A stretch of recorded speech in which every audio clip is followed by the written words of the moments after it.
The essential interface to program for redirect is HTTP servlet response from package javax.servlet.http. This interface is one of the parameters at doPost and doGet method in the servlet class. There are two steps to program servlet redirect. The first step is to invoke sendRedirect, a method from object HTTP servlet response. Then we specify the name of the page or servlet mapping as parameter argument in the sendRedirect method.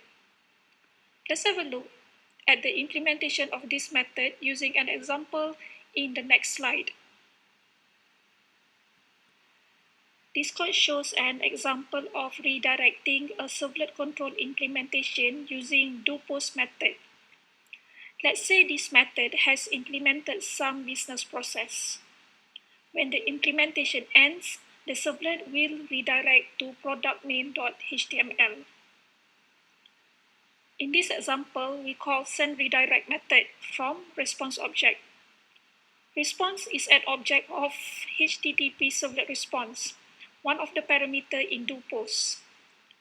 Inside the sendRedirect bracket, we specify the name of the page or servlet mapping to be redirect as parameter argument. For example here, we redirect the servlet to a page named product.main.html. This servlet will pass the response control to product.main.html.